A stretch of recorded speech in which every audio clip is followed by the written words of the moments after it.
Un officier raciste reçoit une leçon brutale du gouverneur noir. Sous le soleil écrasant du comté de Duval, en Géorgie, où la poussière rouge danse sur les routes désertes, Antoine Dubois, gouverneur noir respecté, se tient à côté de son pick-up en panne, son costume bleu marine impeccable contrastant avec la terre aride. Mais ce qui devait être une simple attente d'une dépanneuse se transforme en un cauchemar raciste lorsque l'officier Nathan Burke, un homme blanc à la mine haineuse, surgit, arme au poing, crachant des accusations venimeuses. « Mains en l'air, voleur !» hurle-t-il, ignorant l'identité d'Antoine, un homme qui a gravi les échelons depuis les bas-fonds d'Atlanta jusqu'au siège du pouvoir. Ce face-à-face explosif marque le début d'une descente aux enfers, où le racisme brut et la corruption systémique s'unissent pour briser un homme dont le seul crime est sa peau. Si vous vous levez contre l'injustice et croyez en l'égalité, criez votre indignation en commentant « Justice pour tous » et appuyez sur le bouton « Like » pour amplifier cette histoire qui exige des comptes. Votre voix compte. La route d'Old Mill, un ruban de terre craquelé sous le soleil de plomb, s'étendait à perte de vue, bordé de champs de coton flétri et de pins rachitiques. Antoine Dubois, 45 ans, se tenait là, grand et imposant à 1,90 m, son costume bleu marine taillé sur mesure soulignant ses larges épaules, ses cheveux crépus soigneusement coupés, son regard brun profond, empreint d'une dignité forgée par des décennies de lutte. Son pick-up, un vieux modèle rouge délavé, avait rendu l'âme à mi-chemin d'un meeting communautaire, un contretemps banal pour un homme habitué aux défis. Il attendait une dépanneuse, téléphone en main, lorsque le hurlement d'une sirène déchira l'air. Une voiture de patrouille pila dans un nuage de poussière, et l'officier Nathan Burke en jaillit, un homme maigre au visage brûlé par le soleil, les yeux pâles brillants d'une fureur contenue. Son arme, un revolver noir luisant, était pointé droit sur Antoine. « Mains en l'air, voleur! Ne me force pas à tirer !» aboya-t-il, sa voix tremblante de rage, son doigt crispé sur la gâchette. Antoine, figé, leva lentement les mains, paumes ouvertes, son pouls régulier malgré l'adrénaline qui montait. Il avait vu des regards comme celui de Nathan, des regards qui ne voyaient pas un homme, mais une menace. Une couleur. « Officier, je ne suis pas un voleur. C'est mon véhicule. Je suis le gouverneur Antoine Dubois. Vérifiez mes papiers, ils sont dans la boîte à gants. » Sa voix, un baryton grave et mesuré, cherchait à désamorcer la tempête. Mais Nathan ricana, un rictus dévoilant des dents jaunies. « Gouverneur, toi ?» cracha-t-il, un glaviote atterrissant près des mocassins cirés d'Antoine, soulevant un petit nuage de poussière. « Les gens comme toi ne conduisent pas des camions comme ça. T'as volé ça, à vous. » L'accusation, trempée de venin, frappa Antoine comme un coup au ventre. « Les gens comme toi. » Ces mots n'étaient pas pour le pick-up, mais pour sa peau sombre, ses cheveux crépus, son audace d'exister en costume plutôt qu'en chaîne. Antoine inspira profondément, retenant la colère qui bouillonnait en lui. « Mes papiers sont là. Vérifiez, s'il vous plaît. » Mais Nathan s'approcha, ses bottes crissant sur le gravier, son arme toujours pointée, son autre main frôlant les menottes à sa ceinture. « Tu penses que t'es malin, hein? » grogna-t-il, et avant qu'Antoine ne puisse répondre, Nathan bondit, le plaquant violemment contre la portière rouillée du pick-up. Le métal, brûlant sous le soleil, mordit la peau d'Antoine à travers son costume. Une douleur aiguë irradiant dans son dos alors que le genou de Nathan s'enfonçait dans ses reins, le clouant comme une proie. Antoine grogna, l'air expulsé de ses poumons, sa joue écrasée contre la surface brûlante, goûtant la poussière et la rouille. Les menottes claquèrent sur ses poignets, le métal mordant sa chair jusqu'à ce que du sang coule, tiède, sur ses paumes. « T'es à moi maintenant, garçon, » siffla Nathan, son haleine aigre de tabac et de haine frôlant l'oreille d'Antoine. Le mot « garçon », une insulte raciale crachée avec jubilation, alluma une rage sourde dans les tripes d'Antoine. Mais il resta silencieux, son esprit calculant. Révéler encore son titre, risquait d'apaiser ou d'enrager davantage cet homme. Il choisit la survie pour l'instant. Nathan recula, admirant son œuvre, les menottes luisant sous le soleil. Il attrapa sa radio, sa voix vibrant d'un triomphe malsain. « Ici Burke. J'ai un suspect dangereux en garde à vue, pris en flagrant délit avec un pick-up volé. Envoyez des renforts sur Old Mill. » Le mensonge coulait si facilement, transformant une panne banale en une scène de crime fabriqué. Antoine sentit son cœur s'alourdir, non de peur, mais de la prise de conscience que ce n'était pas l'acte isolé d'un homme.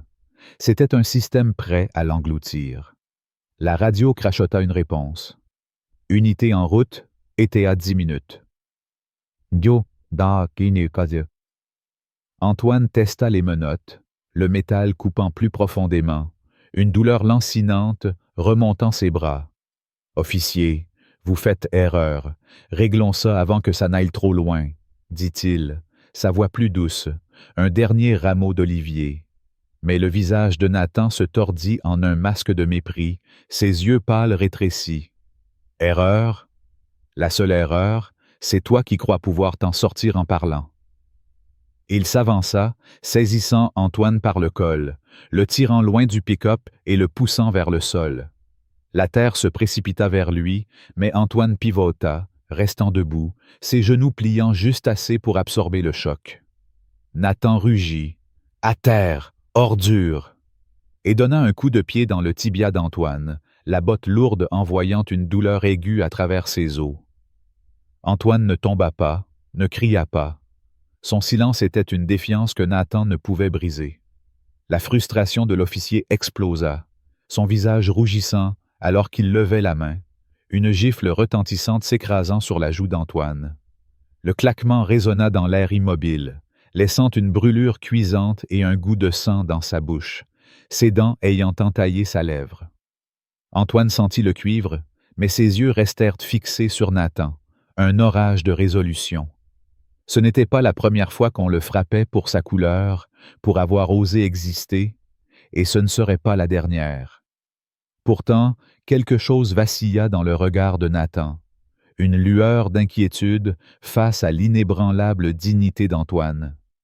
Puis, elle disparut, remplacée par une fureur renouvelée. Il attrapa sa radio, criant « Dépêchez-vous! Celui-là fait des histoires! » Sa voix tremblait d'un mélange de colère et de désespoir, car la composure d'Antoine était un miroir révélant sa propre fragilité.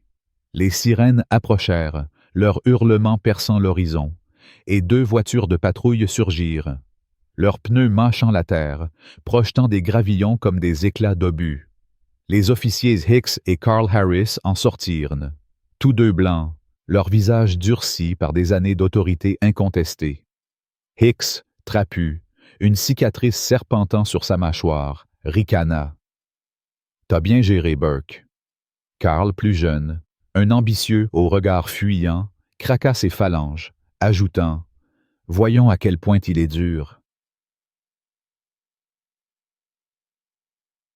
Antoine sentit le poids de leurs regards, un trio de prédateurs encerclant leur proie, leurs rires un cœur cruel couvrant le chant des cigales dans les arbres desséchés. Mais il redressa l'échine, du sang coulant de sa lèvre fendue, et déclara « Je suis le gouverneur Antoine Dubois. Vérifiez mon identité. C'est une erreur. » Sa voix, ferme et autoritaire, cherchait à briser leur délire. Hicks plissa le front, une ombre de doute passant dans ses yeux boueux, mais Nathan éclata d'un rire rauque, brisant la tension. « Gouverneur? C'est la pire blague que j'ai entendue. Quoi, t'es aussi le président? » Carl ricana, s'approchant, son haleine sentant le café rance. « Bien essayé, mais tu trompes personne. » L'estomac d'Antoine se noua, non de peur, mais de la réalisation écœurante que son titre, son pouvoir, ne signifiait rien pour ces hommes. Pour eux, sa peau était une confession, un crime dont ils l'avaient déjà jugé coupable. Nathan, enhardi, arracha le portefeuille d'Antoine de sa poche, l'ouvrant pour révéler une carte d'identité officielle, le sceau de la Géorgie scintillant sous le soleil, le nom et le titre d'Antoine en lettres noires grasses. Mais au lieu de s'arrêter, Nathan ricana. « Faux, c'est clair. » Il jeta la carte dans la poussière, où elle atterrit face contre terre dans une flaque de saleté. Hicks gloussa. Probablement acheté à un arnaqueur de rue. Carl, cruellement, écrasa la carte sous son talon, la tordant jusqu'à ce que le plastique craque. Le cœur d'Antoine tambourinait, la rage bouillonnant sous son calme apparent. Il avait affronté le scepticisme dans les conseils d'administration, les campagnes électorales, mais jamais avec un mépris aussi nu. Le trio s'approcha, leurs mains brutales le traînant vers la voiture de patrouille la plus proche. Hicks saisit son bras gauche, Carl son droit, tandis que Nathan poussait par derrière, la force secouant ses côtes déjà meurtries. Chaque pas était une douleur qu'il ravalait, refusant de leur donner la satisfaction d'un gémissement. Ils le plaquèrent contre la voiture, le métal vibrant alors que son épaule s'y écrasait, une nouvelle ecchymose fleurissant sous son costume. Nathan se pencha, sifflant. « Les gens comme toi n'ont pas de titre prestigieux, pas de beau camion. Tu prends ce qu'on te donne. » Puis, dans un geste symbolique, il écrasa la carte d'identité déjà abîmée, la réduisant en miettes, effaçant le visage d'Antoine comme s'il n'était rien. C'est alors qu'une voix frêle mais indignée perça l'air. Marie, une vieille vendeuse ambulante aux cheveux gris, son tablier taché de fruits, s'avança en boitant depuis son stand au bord de la route. Elle avait tout vu, caché derrière un buisson, ses mains tremblantes serrant un panier. « C'est le gouverneur, espèce d'idiot! Laissez-le tranquille! » cria-t-elle, sa voix rauque vibrant de courage. Antoine sentit une étincelle d'espoir, mais Nathan se retourna, ses yeux lançant des éclairs. « Ferme-la, vieille folle, ou ton stand finit en cendres. » Rugit-il, et dans un accès de rage, il renversa son chariot de fruits, les pommes et les oranges roulant dans la poussière, certaines écrasées sous ses bottes. Marie recula, horrifiée, ses moyens de subsistance détruits en un instant, son cri étouffé par la peur. Antoine, menotté, hurla. « Laissez-la » Mais Nathan se contenta de ricaner, son regard promettant pire encore. Ils poussèrent un Antoine vers la banquette arrière de la voiture, le vinyle collant de chaleur et puant la moisissure. Dans le rétroviseur, il croisa son propre reflet, sang séché, saleté maculant son visage, mais ses yeux brûlaient d'une défiance intacte. Nathan s'installa au volant, se tournant pour le fixer à travers la grille. « Continue de rêver, gouverneur. T'es à nous maintenant, » railla-t-il, son ton dégoulinant de moquerie. Le moteur rugit, les pneus crissèrent, abandonnant le pick-up d'Antoine comme une relique de sa liberté passée. Hicks et Carl suivirent dans la seconde voiture, leur rire résonnant dans l'air. Antoine, les mains liées, sentit le métal couper plus fort, son sang goûtant sur le siège. Il s'attendait à de la surprise, peut-être de l'hésitation, lorsqu'il avait révélé son identité, pas à ce rejet jubilatoire, cette escalade de cruauté. Ce n'était pas seulement l'œuvre de Nathan, c'était celle de Hicks et Carl aussi, un pacte scellé dans la violence et le mépris. La route défilait, les champs de coton s'étendant à l'infini sous le soleil impitoyable, un paysage aussi hostile que les hommes qui le tenaient. Antoine pensa à Marie, son stand détruit, son courage réduit au silence par la menace de Nathan. La honte le rongeait, elle avait osé parler pour lui, et maintenant elle payait le prix. Carl, le jeune officier, jetait des regards nerveux dans le rétroviseur, ses yeux trahissant un malaise, mais il restait muet, choisissant sa carrière plutôt que la vérité. Cette lâcheté, plus que les coups de Nathan, enfonça un couteau dans le cœur d'Antoine. Il avait construit sa vie en défiant les sceptiques, en surmontant les insultes. Mais ici, sur cette route oubliée du comté de Duval, cette vie semblait lointaine, arrachée par trois hommes qui ne voyaient qu'un stéréotype, pas un leader. La voiture s'arrêta brutalement devant le commissariat du comté de Duval, un bâtiment de briques trapues, sa peinture écaillée comme une vieille peau cuisant sous le soleil. Nathan le traîna à travers les portes doubles, dans un couloir éclairé au néon qui puait l'eau de Javel et le désespoir. Antoine trébucha, sa mâchoire palpitant de la gifle de Nathan, tandis que l'officier le poussait vers le bureau d'enregistrement. « On a un dur ici !» aboya Nathan, sa voix forte, performative. Résistance à l'arrestation, agression sur officier, vol qualifié. Ses lèvres s'étirèrent en un sourire tordu, alors qu'il débitait un tissu de mensonges. Le sergent de bureau, Polk, un colosse au visage grêlé de cicatrices d'acné, hocha la tête, ses yeux verts aqueux jaugeant Antoine avec un rictus. « Ça m'a l'air correct, Burke. Traitons-le. » Sa voix était plate, mécanique, comme s'il avait entendu ce refrain 1000 fois et en savourait chaque note. Antoine se redressa contre le mur, le béton frais un bref répit contre sa peau brûlante. « C'est un mensonge. Je suis le gouverneur Antoine Dubois. Vérifiez mes dossiers. » Mais Polk ne leva même pas les yeux, ricanant. « Bien sûr, et moi je suis Napoléon. » Nathan s'approcha, son souffle chaud et acide. « On t'enterrera, gouverneur ou pas. Personne ne viendra te chercher. » La menace s'enfonça comme du plomb dans les tripes d'Antoine. Ce n'était plus seulement Nathan, c'était la machine, ses engrenages prêts à l'écraser. Polk le fit avancer vers la station d'empreinte, où deux officiers anonymes, des brutes au regard vide, saisirent ses bras, leurs doigts comme des étaux. Ils plaquèrent ses mains sur le tampon d'encre, pressant si fort que ses phalanges craquèrent, la douleur remontant comme un éclair dans ses avant-bras. L'un d'eux gloussa. « Oups, ça a glissé », tandis que l'autre tordait ses doigts, étalant l'encre de manière brouillonne pour le faire passer pour non coopératif. Antoine serra les dents, ravalant un grognement. Montrer une faiblesse ici, c'était du sang dans l'eau. Nathan rôdait à côté, les bras croisés, savourant chaque sursaut, chaque indignité.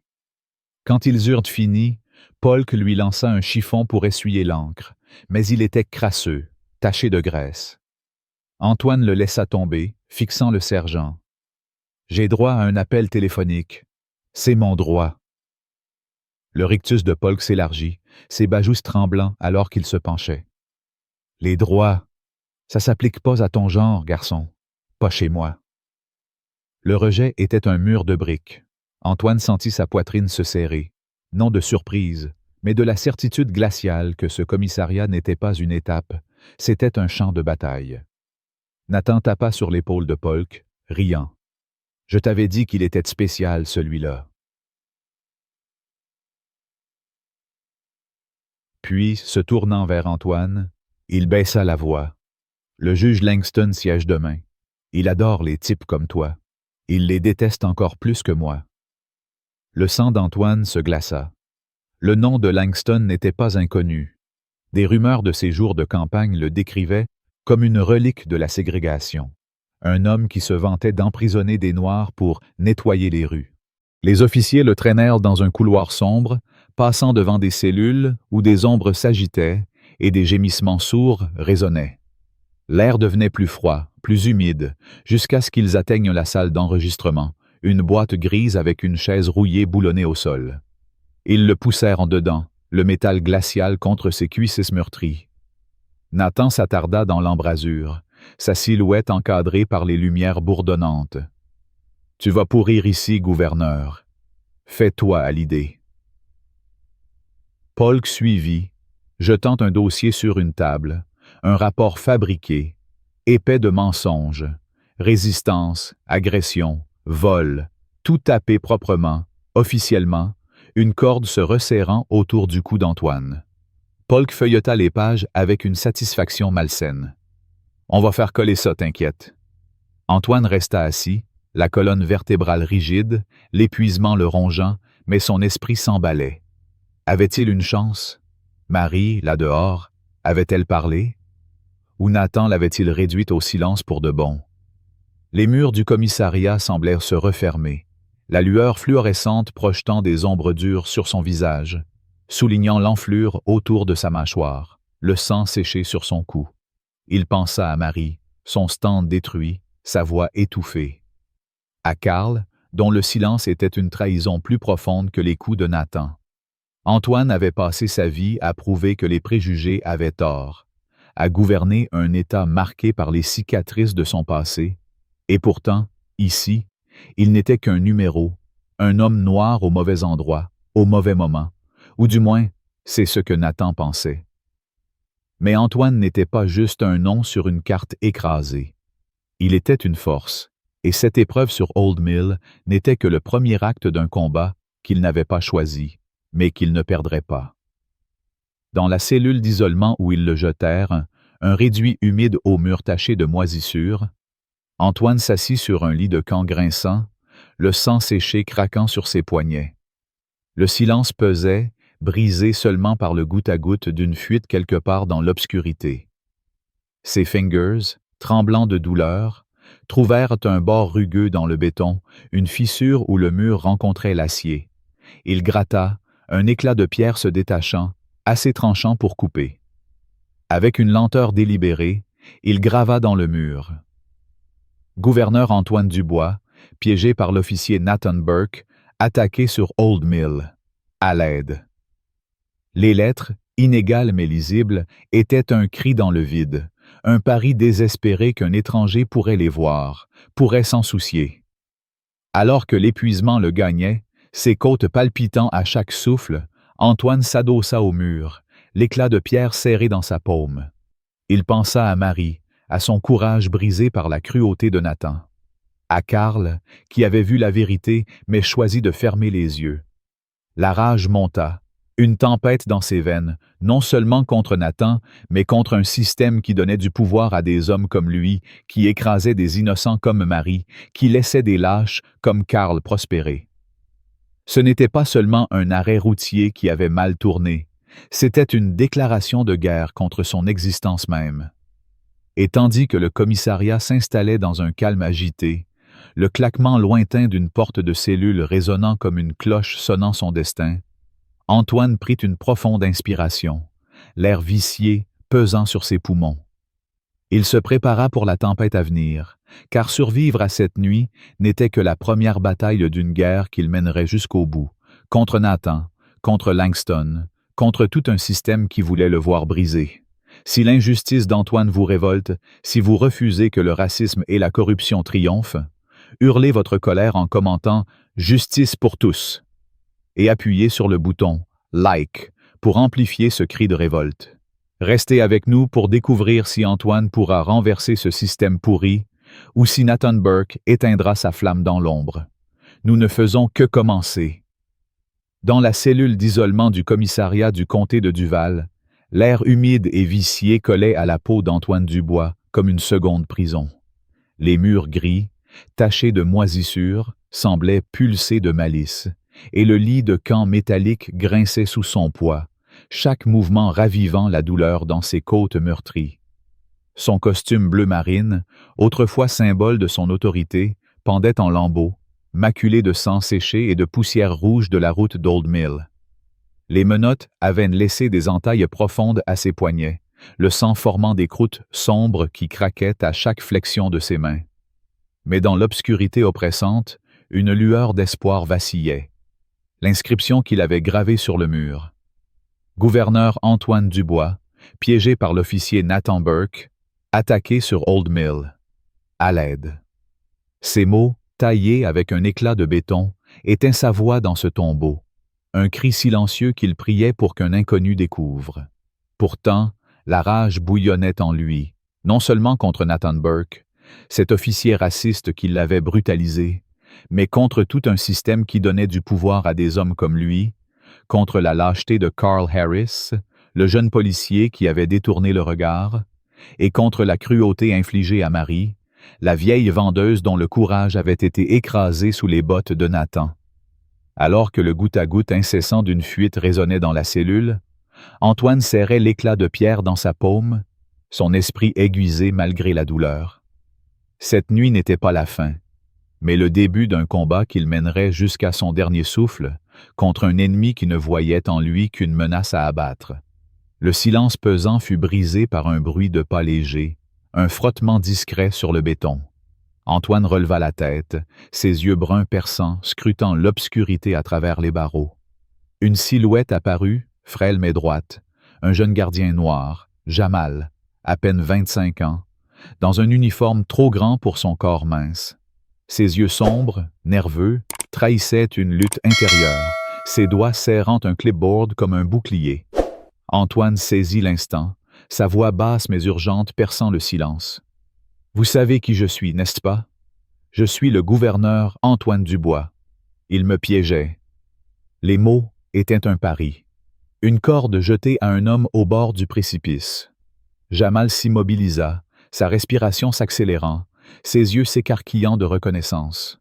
« Je vous ai vu à la télé, monsieur, » murmura-t-il, jetant un regard inquiet par-dessus son épaule vers le couloir vide.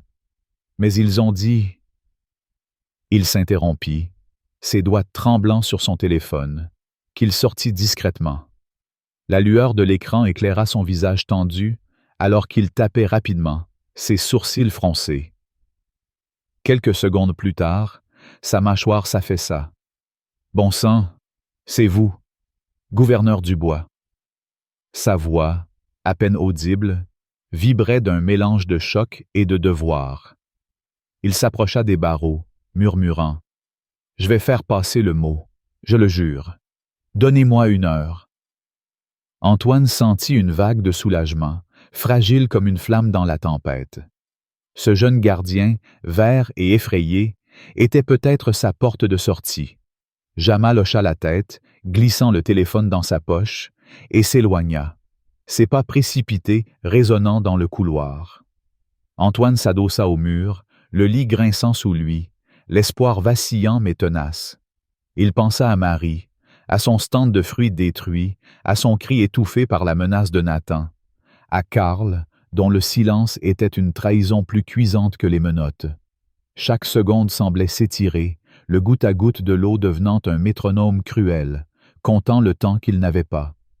Mais l'espoir s'effrita lorsque des pas lourds, furieux, ébranlèrent le couloir.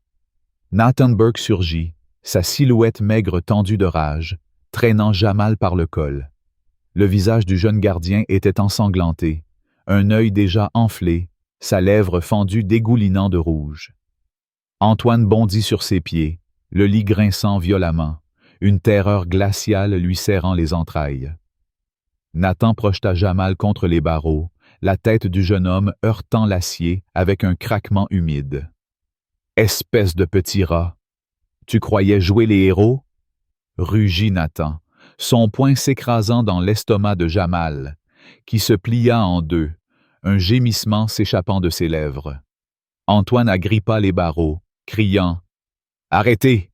C'est juste un gamin! » Mais Nathan se tourna, ses yeux pâles flamboyants. « Ferme-la, gouverneur, c'est de ta faute! » Il donna un coup de pied dans les côtes de Jamal, le craquement des os résonnant dans la cellule, le jeune homme s'effondrant en boule, du sang gouttant sur le sol crasseux. Nathan arracha l'insigne de Jamal de sa poitrine, le métal taché de sang, et le brandit devant la cellule d'Antoine, un rictus tordant ses lèvres. « Ton petit héros est fini. Ça fait quoi? » Les mots étaient une lame enfoncée dans les tripes d'Antoine, la culpabilité le submergeant comme une vague. Jamal avait osé l'aider, avait payé de son corps. Antoine fixa le jeune homme, immobile dans la lumière vacillante, un tas brisé, et la rage monta, plus brûlante que la douleur dans ses côtes. Nathan frappa l'insigne contre les barreaux, le clang résonnant, puis s'éloigna, laissant Jamal étendu, un témoignage de sa cruauté. Antoine s'affaissa sur le lit de camp, ses mains tremblant, non de peur, mais de fureur. Ce gamin avait vu la vérité, avait agi, et maintenant il gisait brisé pour cela. Il rejoua les mots de Jamal. « Je vais faire passer le mot », se demandant si le message avait atteint quelqu'un avant que Nathan ne le rattrape. Une lueur d'espoir persistait, mais elle était fragile, menacée par la machine qui l'entourait. Les heures s'écoulèrent, lourdes, l'obscurité de la cellule semblant s'épaissir. Puis, un bruit discret brisa le silence, le frottement d'un balai sur le sol. Une silhouette voûtée apparut. Madame Ella, la femme de ménage, ses cheveux argentés tirés sous un bonnet, son visage ridé marqué par des années de patience silencieuse. Antoine la reconnut immédiatement. Elle avait nettoyé le manoir du gouverneur des années auparavant. Une présence discrète, mais bienveillante. Il se précipita vers les barreaux, sa voix un murmure urgent. « Madame est là, regardez le mur.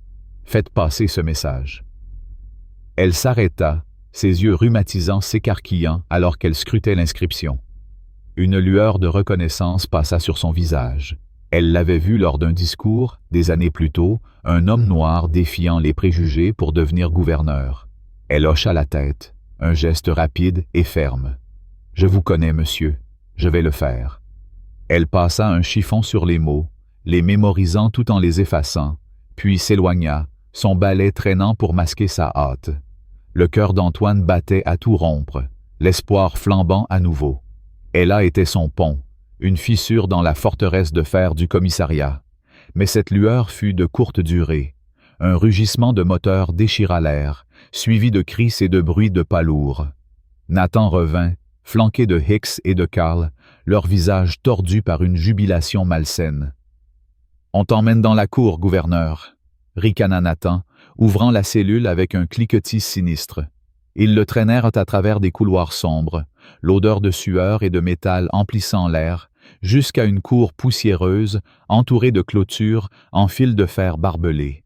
Là, des détenus erraient comme des loups, leurs yeux brillants de faim. Victor Klein, un gardien massif au cou tatoué d'une toile d'araignée, s'avança, feuilletant le dossier d'Antoine avec un grognement. Ramsey dit que c'est un haineux de flic, un élitiste noir.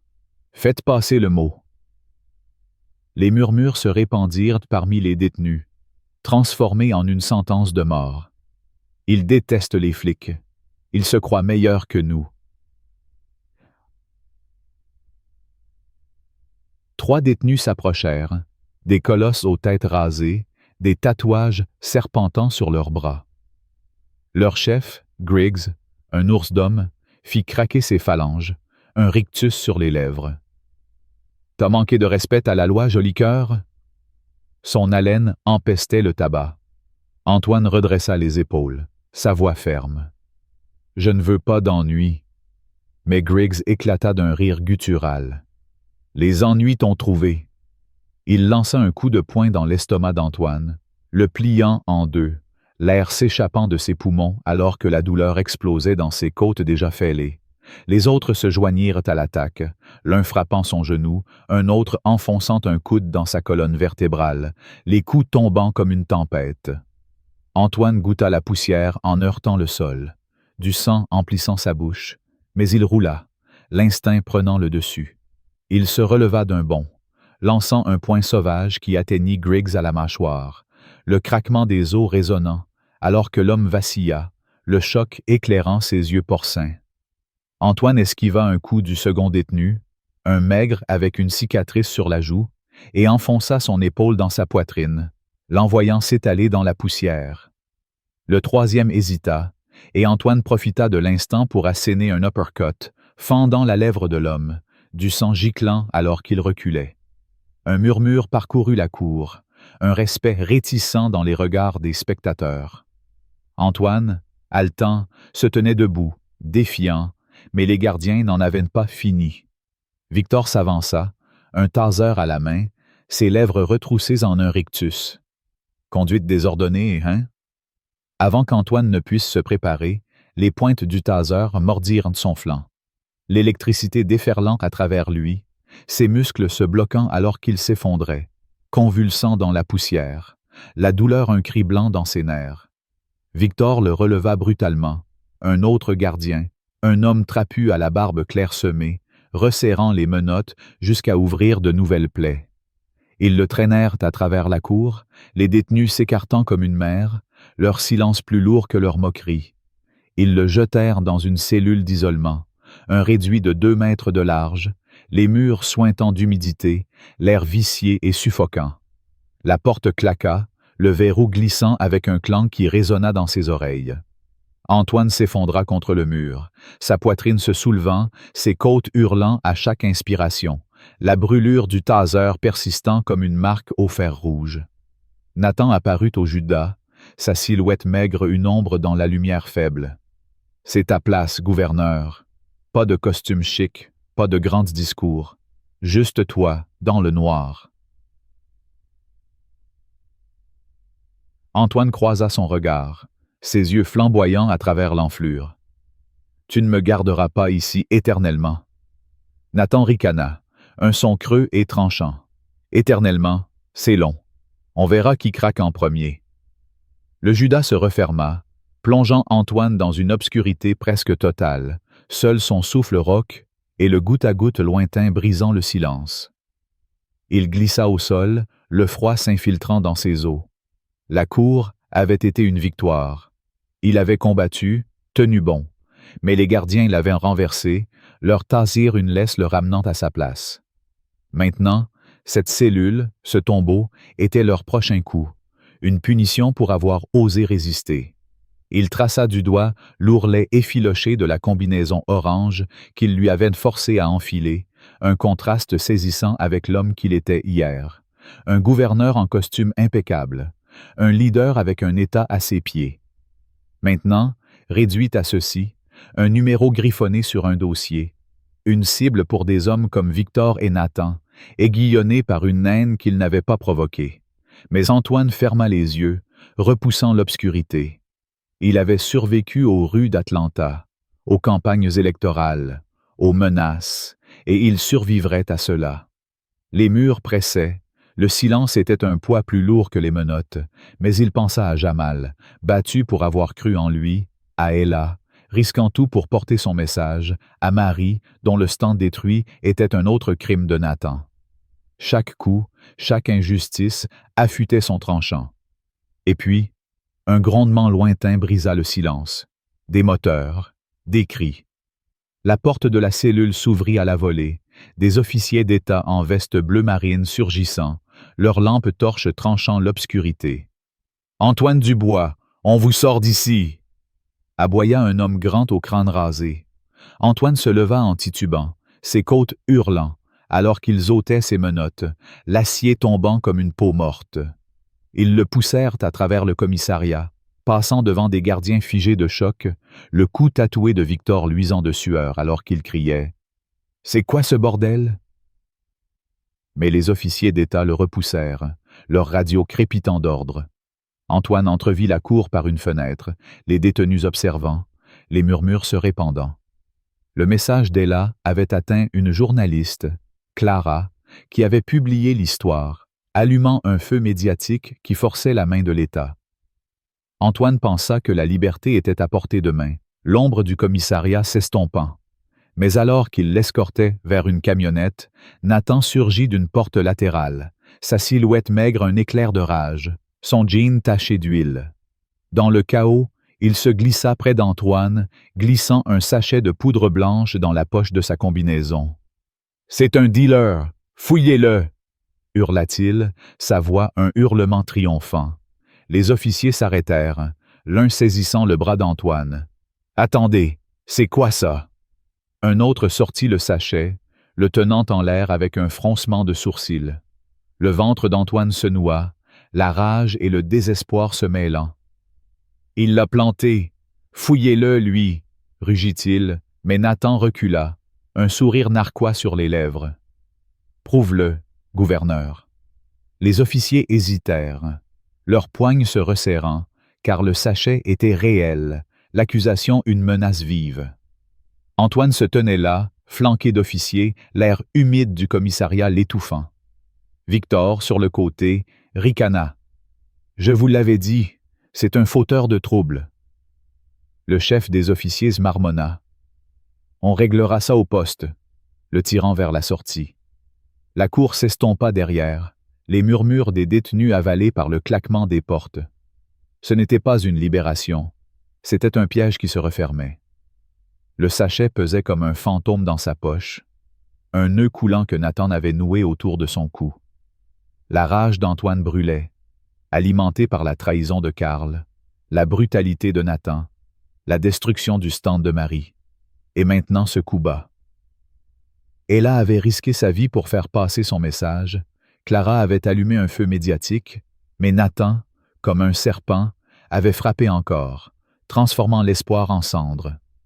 La camionnette démarra, le moteur grondant, et Antoine fixa l'ombre du commissariat, la silhouette d'Ella, fragile mais courageuse, s'effaçant dans son esprit. Il avait gravi des murs, survécu à des coups, mais ce sachet, cette accusation fabriquée, était une lame plus tranchante encore. Chaque secousse de la camionnette était un rappel que ce combat était loin d'être terminé, que Nathan ne lâcherait pas, que le système qui le soutenait était une hydre. Couper une tête, une autre frappait, plus vicieuse, plus mortelle. Antoine serra les poings, le sang séché craquant sur ses phalanges, car survivre signifiait déjouer un homme prêt à tuer pour le voir tomber. Si l'injustice infligée à Antoine vous met en rage, si vous refusez que la corruption et le racisme étouffent la vérité, hurlez votre révolte en commentant « Justice pour tous » et appuyez sur le bouton « Like » pour porter ce combat plus loin. Si vous pensez que Nathan Burke doit payer pour ses actes ignobles, abonnez-vous pour suivre la suite de cette bataille contre l'injustice. Restez avec nous, car le feu d'Antoine ne s'éteindra pas et la tempête ne fait que commencer. La camionnette des officiers d'État filait à travers la nuit, ses pneus crissant sur l'asphalte humide, tandis qu'Antoine Dubois, enchaîné sur la banquette arrière, fixait l'obscurité au-delà de la vitre. Son corps était un champ de bataille, côtes fêlées, poignets entaillés par les menottes, flancs brûlés par le taser de Victor Klein. Mais son esprit restait aiguisé, un feu inextinguible malgré le sachet de poudre blanche que Nathan Burke avait glissé dans sa poche. Ce piège, une accusation de trafic de drogue, était une lame suspendue au-dessus de sa gorge. Un dernier coup vicieux de l'officier raciste qui avait juré de l'anéantir. La rage pulsait dans ses veines, alimentée par chaque injustice. La destruction du stand de Marie, la brutalité contre Jamal, la trahison de Carl Harris, et maintenant ce mensonge fabriqué qui menaçait de réduire son héritage à néant. Pourtant, dans cette tempête, une lueur d'espoir vacillait. Le message d'Ella, porté par la courageuse journaliste Clara, avait enflammé les médias, forçant l'État à intervenir. Mais Antoine savait que cette libération n'était qu'un répit, un sursis dans une guerre où Nathan et ses alliés, tapis dans l'ombre, préparaient leur prochain assaut. Alors que les lumières du comté de Duval s'estompaient derrière lui, il serra les poings, le sang séché craquant sur ses phalanges, prêt à affronter l'orage imminent, car il n'était pas seulement un gouverneur, il était un symbole, et il ne plierait pas. Les officiers d'État, visages tendus sous leurs casquettes, restaient silencieux, leurs radios crépitant de mises à jour. L'un d'eux, un homme mince aux lunettes cerclées d'acier, jeta un regard nerveux à Antoine. « On vous emmène à Atlanta pour un interrogatoire.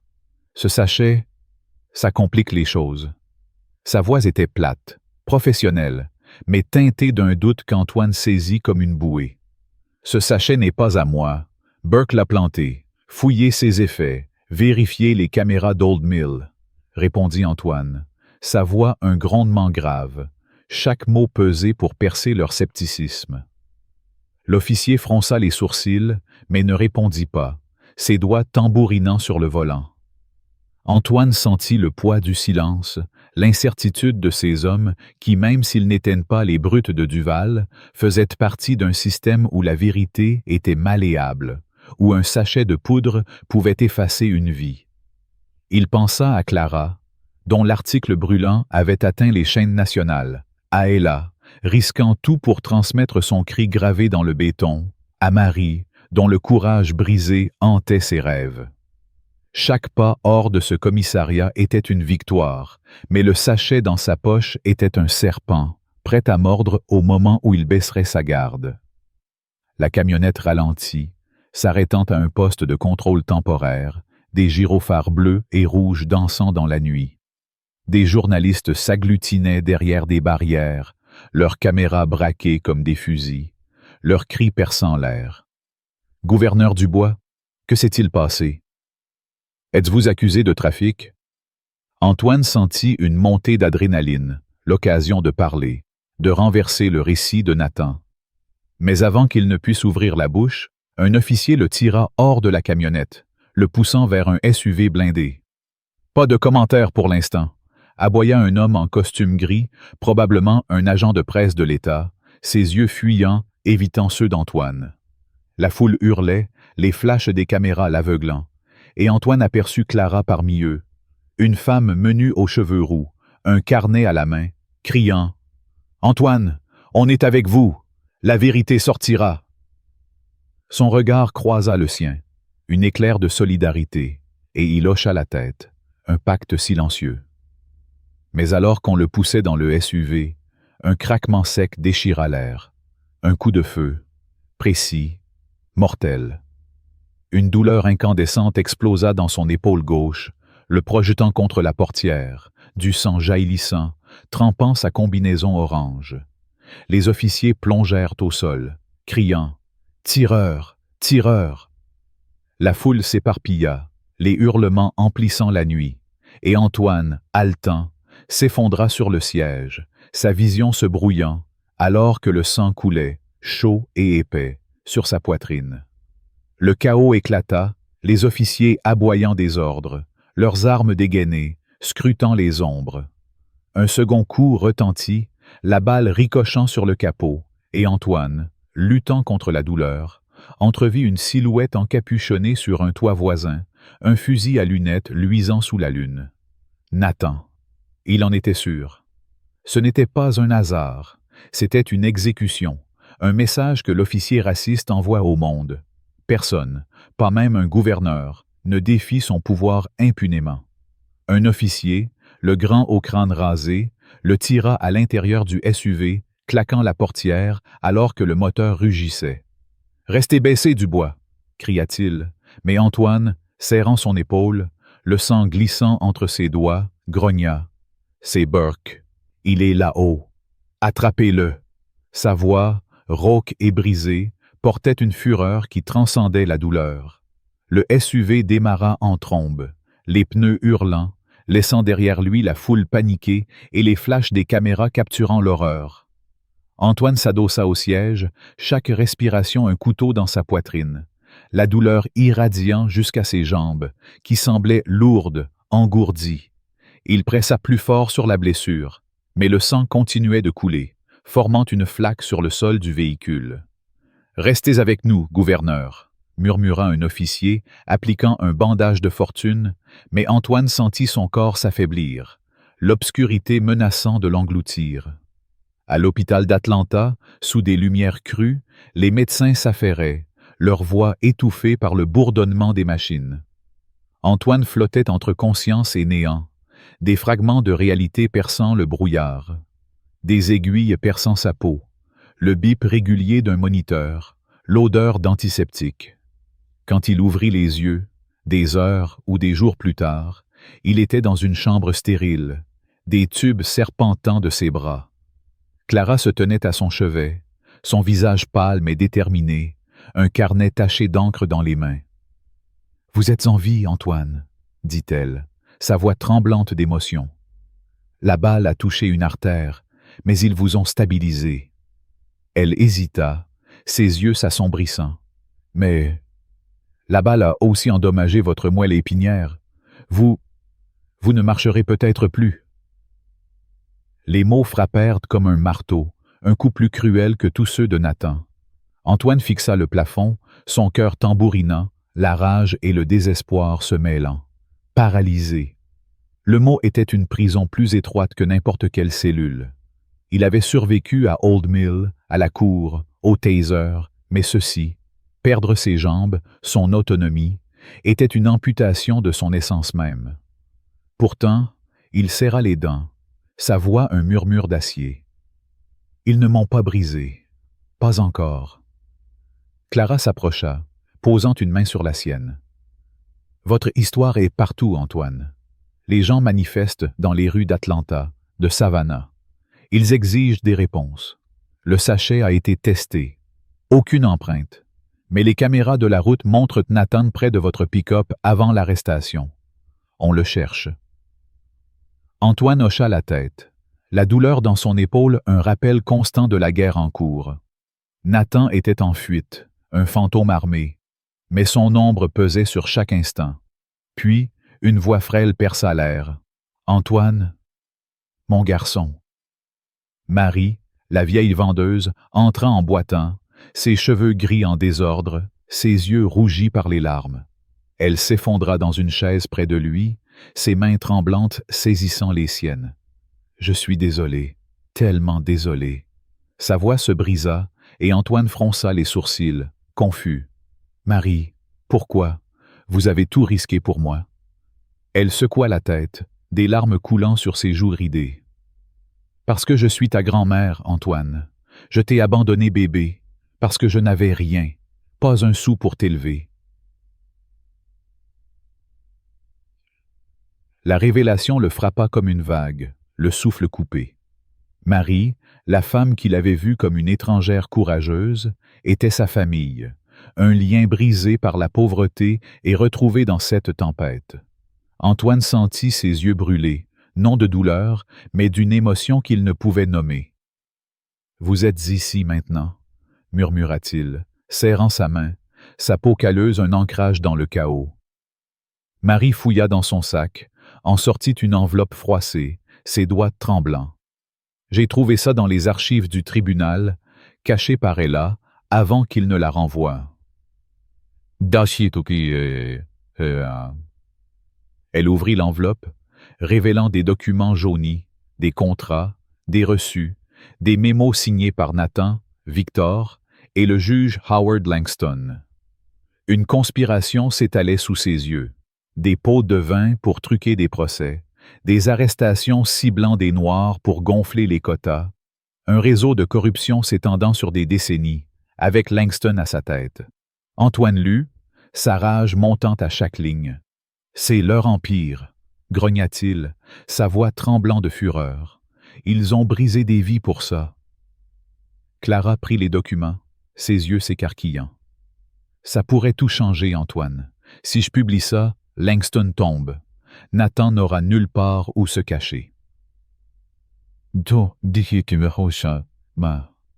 Mais avant qu'il ne puisse te planifier, un cri retentit dans le couloir. Des pas lourds, des voix paniquées. Une infirmière surgit, le visage blême. « Il y a un homme armé dans l'hôpital. » Le cœur d'Antoine s'arrêta. Nathan.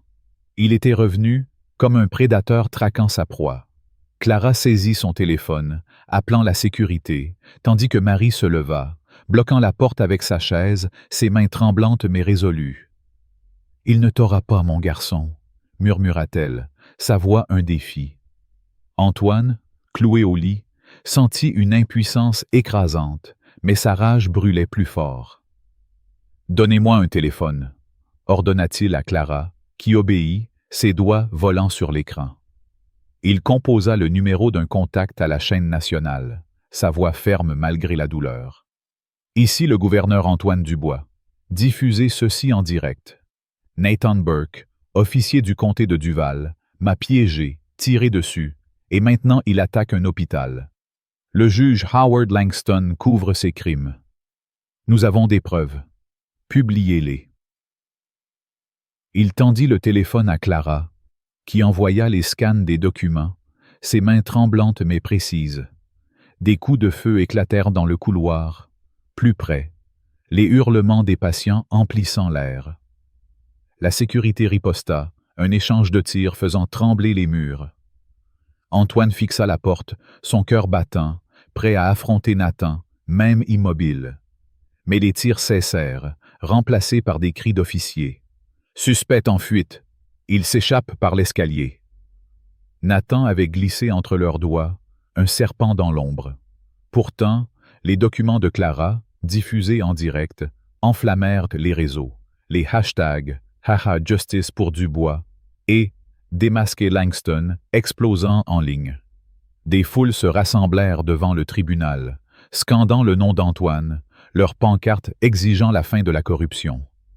Langston, acculé, annonça sa démission, son visage blême emplissant les écrans, mais Nathan restait un spectre, sa menace planante comme une tempête à venir. Antoine, dans son lit d'hôpital, fixait Marie, dont les yeux brillaient de fierté et de douleur. Clara, à ses côtés, tapait furieusement sur son ordinateur, amplifiant la vérité. Il ne pouvait marcher, mais sa voix, son combat, résonnait plus fort que jamais. Ils ont pris mes jambes, mais pas ma volonté, murmura-t-il, sa main serrant celle de Marie. Nous continuerons, pour Jamal, pour Ella, pour tous ceux qu'ils ont brisés. La rage qui l'avait porté à travers Old Mill, la cour, et maintenant cet hôpital, était un feu qui ne mourait pas. Nathan était là, quelque part, mais Antoine serait prêt, avec Marie, Clara, et un peuple éveillé à ses côtés. La guerre n'était pas finie, elle ne faisait que commencer. Si la lutte d'Antoine contre l'injustice vous enflamme, si vous refusez que des hommes comme Nathan Burke échappent à la justice, hurlez votre soutien en commentant « Justice pour tous » et appuyez sur le bouton « Like » pour amplifier ce cri. Si vous croyez que la vérité doit triompher, abonnez-vous pour suivre la bataille finale d'Antoine contre un système corrompu. Ensemble, faisons trembler les murs de l'injustice. Réflexions et leçons tirées de l'histoire d'Antoine Dubois. Une inspiration pour la vie quotidienne. L'histoire d'Antoine Dubois, telle que racontée dans cette saga poignante, est bien plus qu'un récit de lutte contre l'injustice et le racisme. Elle est une méditation profonde sur la résilience humaine, la quête de vérité et la force de la communauté face à l'oppression. En tant que spectateur, j'ai été bouleversé par l'intensité émotionnelle de ce récit, qui m'a poussé à réfléchir à des leçons universelles que nous pouvons tous appliquer dans nos vies, tout en m'inspirant à agir avec courage et solidarité. Voici mes réflexions sur cette œuvre, accompagnées des enseignements que j'en retire pour notre quotidien. Tout d'abord, l'histoire d'Antoine m'a frappé par sa capacité à révéler la brutalité du racisme systémique. Dès le premier chapitre, lorsque Nathan Burke, un officier raciste, accuse injustement Antoine de vol et le brutalise malgré son statut de gouverneur, j'ai ressenti une colère viscérale. Ce n'était pas seulement un acte isolé, mais le reflet d'un système qui juge les individus non pas sur leur mérite, mais sur leur apparence. Cette injustice m'a rappelé que le racisme, sous toutes ses formes, reste une plaie ouverte dans de nombreuses sociétés. La leçon ici est claire. Nous devons être vigilants, dénoncer les préjugés là où ils se manifestent, que ce soit dans une conversation banale, une décision professionnelle ou une politique publique. En tant qu'individus, nous pouvons appliquer cette leçon en examinant nos propres biais, en écoutant les expériences des autres et en élevant la voix contre les discriminations, même si cela nous met mal à l'aise. Ensuite, la résilience d'Antoine face à l'adversité est une source d'inspiration puissante.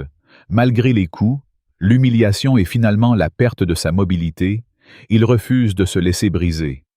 Dans le 3e chapitre, lorsqu'il apprend qu'il ne marchera peut-être plus, sa réponse « Ils ne m'ont pas brisé, pas encore » est un cri de défi qui résonne profondément. Cette force intérieure m'a poussé à réfléchir à mes propres épreuves. Dans la vie, nous faisons tous face à des obstacles, qu'il s'agisse de revers professionnels, de problèmes personnels ou de moments de doute. La leçon d'Antoine est de puiser dans notre résilience, de trouver du sens même dans la douleur et de continuer à avancer, pas à pas, même quand le chemin semble impossible. Pratiquement, cela peut se traduire par la fixation d'objectifs modestes face à l'adversité, la recherche de soutien auprès de proches ou la pratique de la gratitude pour nous ancrer dans l'espoir. Un autre aspect marquant de l'histoire est le rôle des alliés, comme Marie, Clara et Ella, qui risquent tout pour soutenir Antoine. Marie, révélée comme sa grand-mère, incarne le courage des figures humbles, celles qui, malgré leur vulnérabilité, osent défier l'injustice. Clara, avec son journalisme intrépide, montre le pouvoir de la vérité amplifié par les médias.